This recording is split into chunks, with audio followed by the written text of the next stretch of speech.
Audiolibro Un curso de milagros. Manual del Maestro. 4. ¿Cuáles son las características de los maestros de Dios? 5. Júbilo. El júbilo es el resultado inevitable de la mansedumbre. La mansedumbre significa que ahora el miedo es imposible. ¿Qué podría entonces obstaculizar el júbilo? Las manos abiertas de la mansedumbre están siempre llenas. Los mansos no experimentan dolor, no pueden sufrir. ¿Cómo no van a ser felices? Están seguros de que son amados y de que por lo tanto están a salvo. El júbilo va unido a la mansedumbre tan inevitablemente como el pesar acompaña al ataque. Los maestros de Dios confían en Él y están seguros de que su Maestro va delante de ellos. Asegúrense de que no les acontezca ningún daño. Disponen de sus dones y siguen su camino porque la voz de Dios los dirige en todo. El júbilo es su canto de gratitud y Cristo los contempla también con agradecimiento. La necesidad que Él tiene de ellos es tan grande como la que ellos tienen de Él. Qué gozo tan inmenso compartir el propósito de la salvación. 6. Indefensión. Los maestros de Dios han aprendido a ser sencillos, no tienen sueños que tengan que defender contra la verdad. No tratan de forjarse a sí mismos. Su júbilo procede de saber quién los creó. ¿Y es acaso necesario defender lo que Dios creó? Nadie puede convertirse en un maestro de Dios avanzado mientras no comprenda plenamente que las defensas no son más que absurdos guardianes de ilusiones descabelladas. Cuanto más grotesco es el sueño, más formidables y poderosas parecen ser sus defensas. Sin embargo, cuando el Maestro de Dios acepta finalmente mirar más allá de ellas, se da cuenta de que allí no hay nada. Al principio permite que se le desengañe lentamente, pero a medida que su confianza aumenta, aprende más rápido. Cuando se abandonan las defensas, no se experimenta peligro. Lo que se experimenta es seguridad, lo que se experimenta es paz, lo que se experimenta es dicha, lo que se experimenta es a Dios. 7. Generosidad. La palabra generosidad tiene un significado especial para el Maestro de Dios. No es el significado usual de la palabra, de hecho es un significado que tiene que aprenderse y aprenderse muy bien.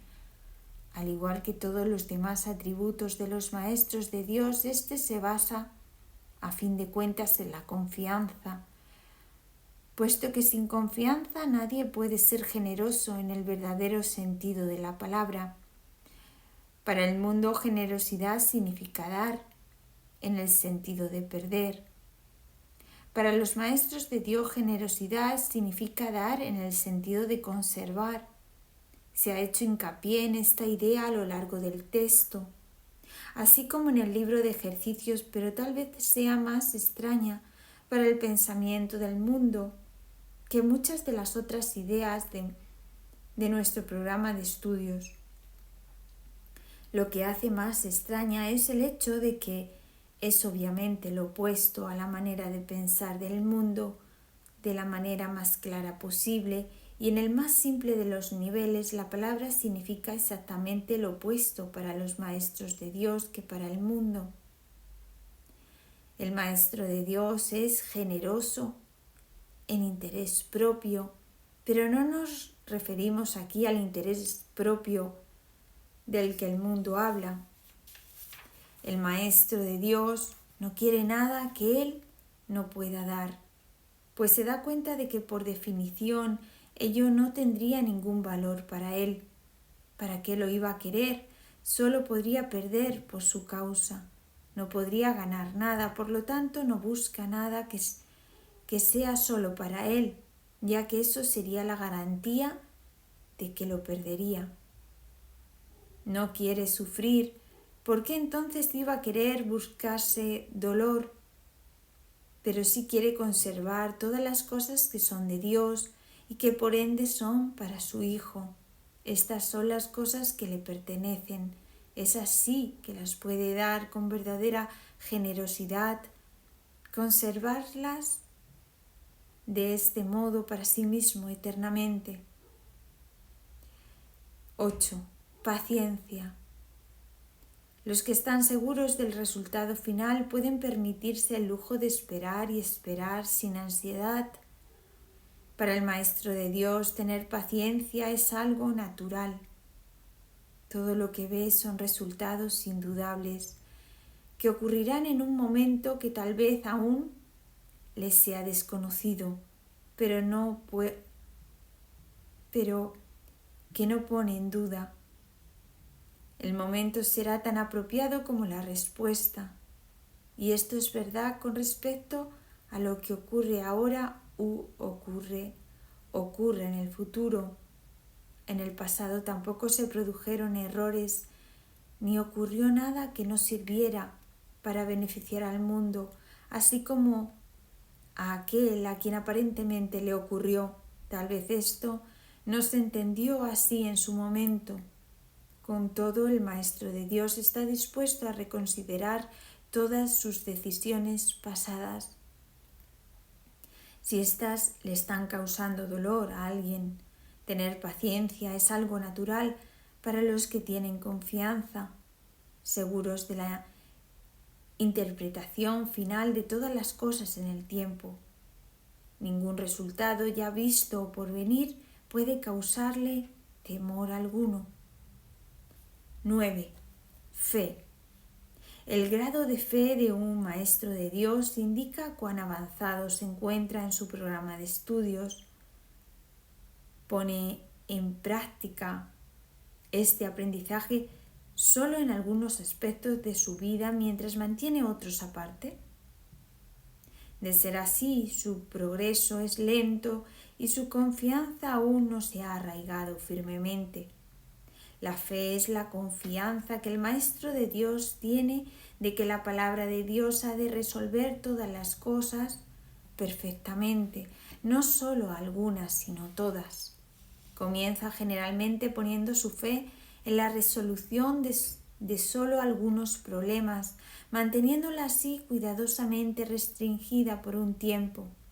Someter todos los problemas a una sola respuesta es invertir completamente la manera de pensar del mundo, y solo eso es fe.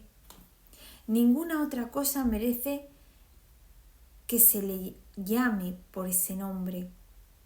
Con todo, vale la pena lograr cada avance, por pequeño que sea. Estar dispuesto, como indica el texto, no quiere decir que se haya alcanzado la maestría. La verdadera fe, sin embargo, no se desvía. Al ser consistente es completamente honesta. Al ser consecuente goza de absoluta confianza. Al estar basada en la ausencia de temor es mansa. Al gozar de certeza rebosa júbilo. Y al tener confianza es tolerante. La fe, por lo tanto, encierra en sí todos los demás atributos de los maestros de Dios y entraña la aceptación de su palabra y de la definición que Él tiene de su Hijo. Hacia ellas es a donde la fe es en el verdadero sentido de la palabra siempre se dirige.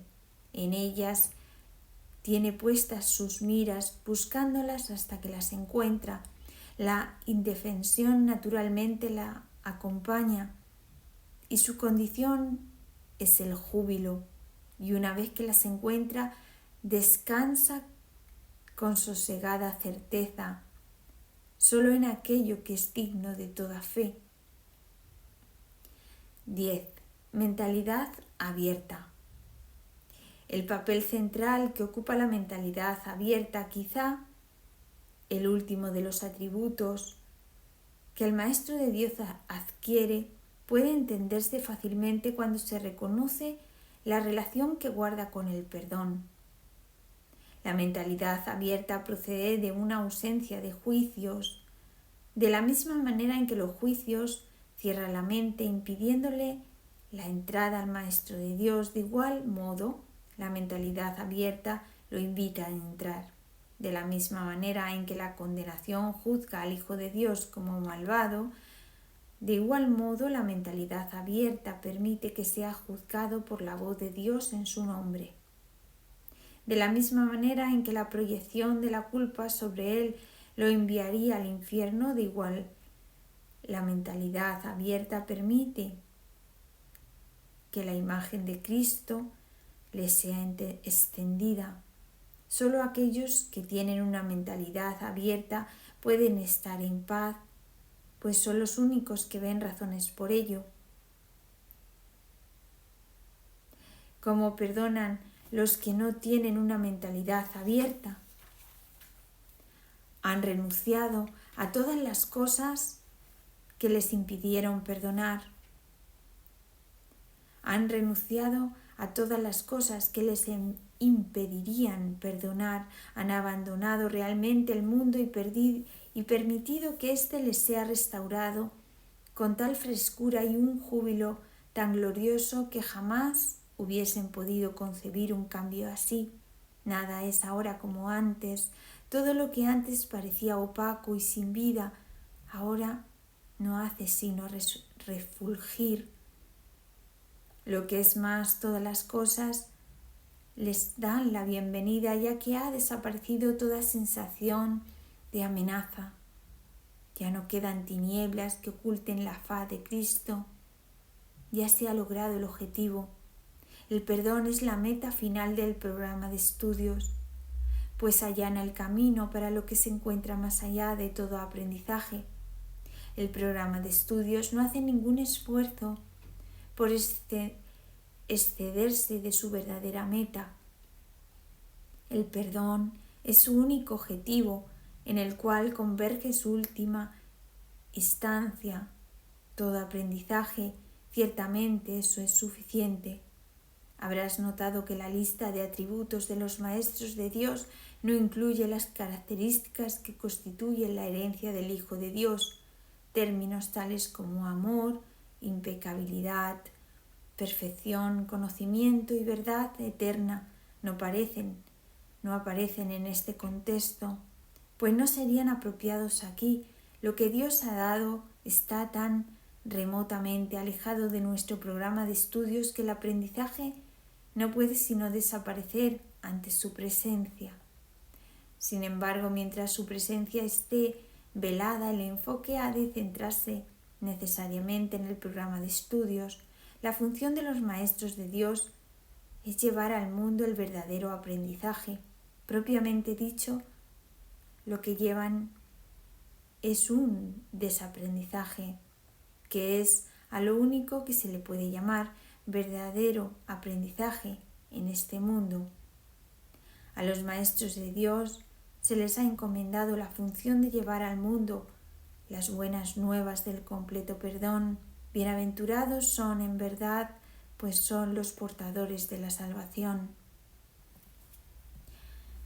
5. ¿Cómo se logra la curación?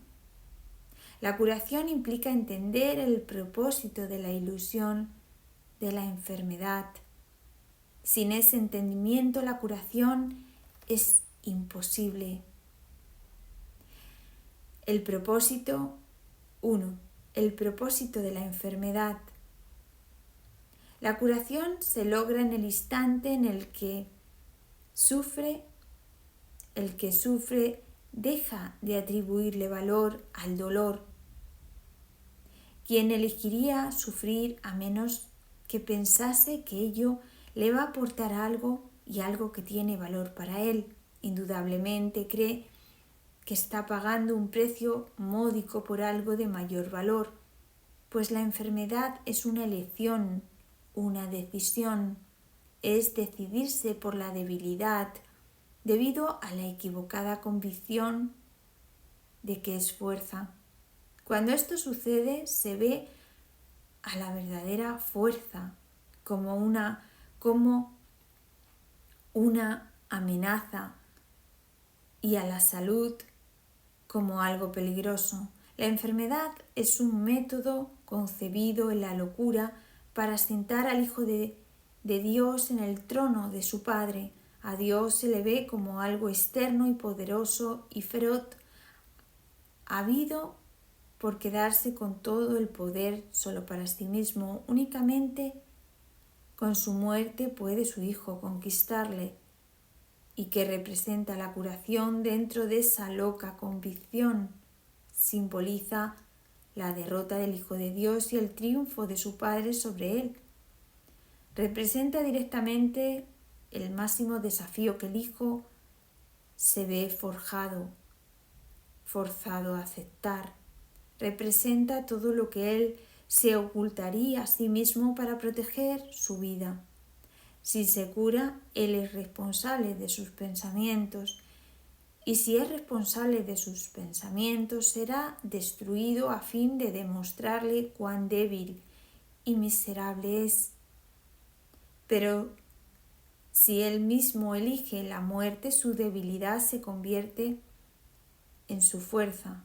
Ahora se ha infligido a sí mismo lo que Dios le había impuesto, y de esta forma ha usurpado completamente el trono de su Creador. 2. Un cambio de percepción. La curación es directamente proporcional al grado de reconocimiento alcanzado con respecto a la falta de valor de la enfermedad. Solo con decir, con esto no gano nada, uno se curaría. Pero antes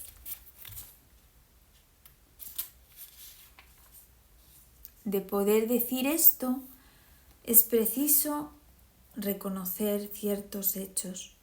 En primer lugar, resulta obvio que las decisiones son algo propio de la mente, no del cuerpo. Si la enfermedad no es más que un enfoque defectuoso de solventar problemas, tiene que ser entonces una decisión. Y si es una decisión en la mente y no en el cuerpo, ¿quién la toma? La resistencia a reconocer este hecho es enorme, ya que la existencia del mundo, tal como lo percibes, depende de que sea el cuerpo el que toma las decisiones. Términos tales como instintos, reflejos y otros similares representan intentos de dotar al cuerpo con motivadores no mentales.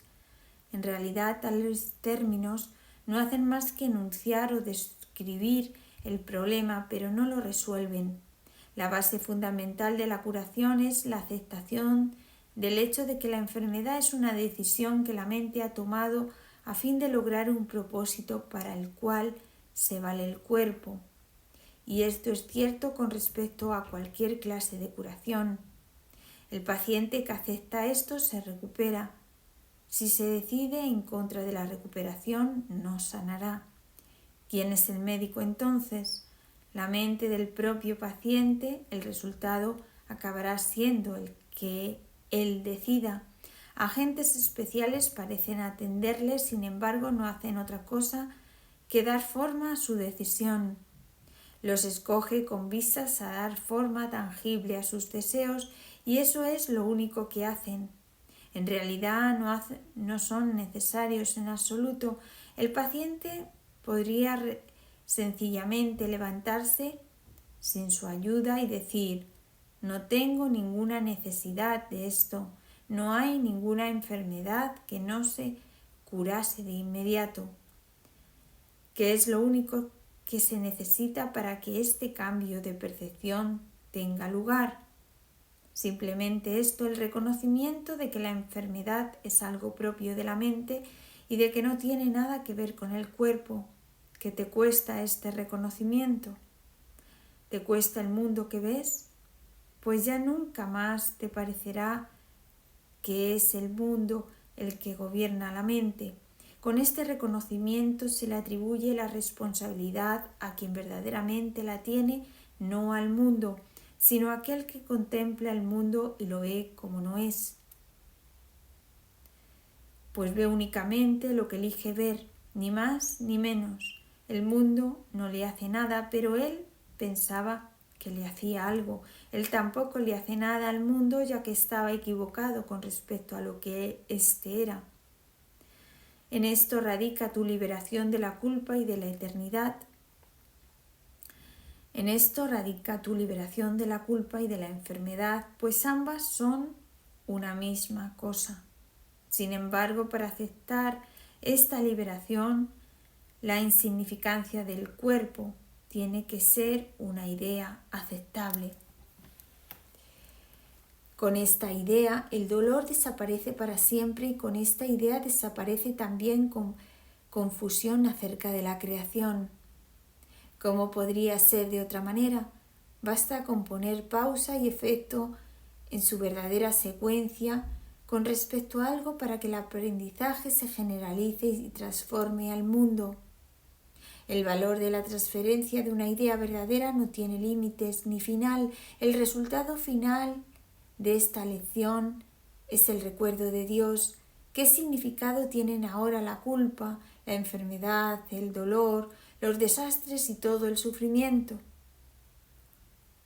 Al no tener ningún propósito, no pueden sino desaparecer, y con ellos desaparecen también todos los efectos que parecían tener.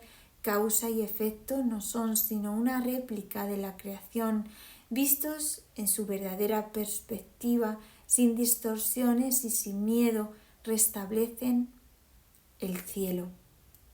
3. La función del Maestro de Dios. Si el paciente tiene que cambiar de mentalidad para poderse curar, ¿qué puede hacer el Maestro de Dios? ¿Puede cambiar la mentalidad del paciente por él? Desde luego que no.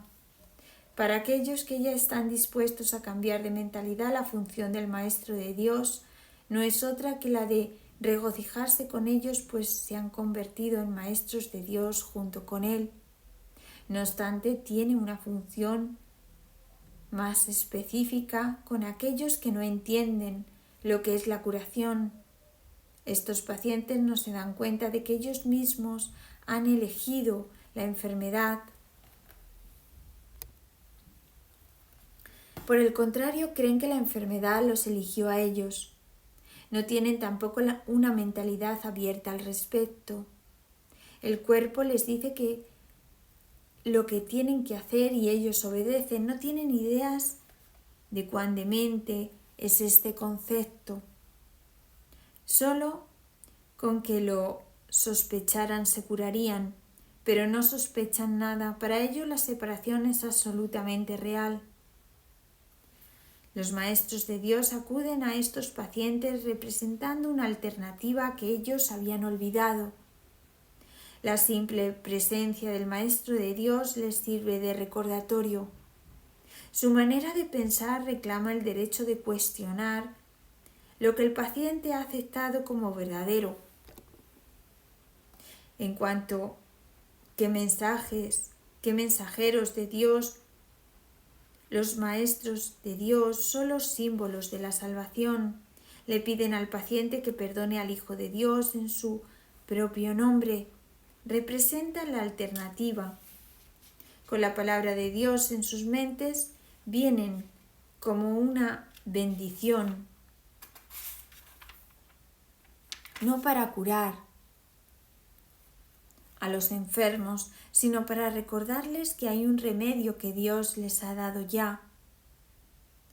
No son sus manos las que curan, no son sus voces las que pronuncian la palabra de Dios, sino que sencillamente dan lo que se les ha dado. Exhortan dulcemente a sus hermanos a que se aparten de la muerte. Y aquí, Hijo de Dios, lo que la vida te puede ofrecer, ¿preferirías la enfermedad en su lugar? Los maestros de Dios avanzados no toman en consideración ni por un instante las formas de enfermedad en las que sus hermanos creen. Hacerlo sería olvidar que todas ellas tienen el mismo propósito y que por lo tanto no son en modo alguno diferentes. Los maestros de Dios tratan de oír la voz de Dios en ese hermano que se engaña a sí mismo hasta el punto de creer que el Hijo de Dios puede sufrir. Y le recuerdan que Él no se hizo a sí mismo y que por consiguiente aún es tal como Dios lo creó. Los maestros de Dios reconocen que las ilusiones no tienen efectos. La verdad que se encuentra en sus mentes se extiende hasta la verdad que se encuentra en las mentes de sus hermanos. Y de este modo no refuerzan sus ilusiones, de manera que éstas se llevan ante la verdad no se lleva ante ellas, y de esta forma se disipan, no por medio de la voluntad de otros, sino por medio de la única voluntad que existe en unión consigo misma. Esta es la función de los maestros de Dios, no ver voluntad alguna separada de la de ellos, ni la suya separada de la de Dios.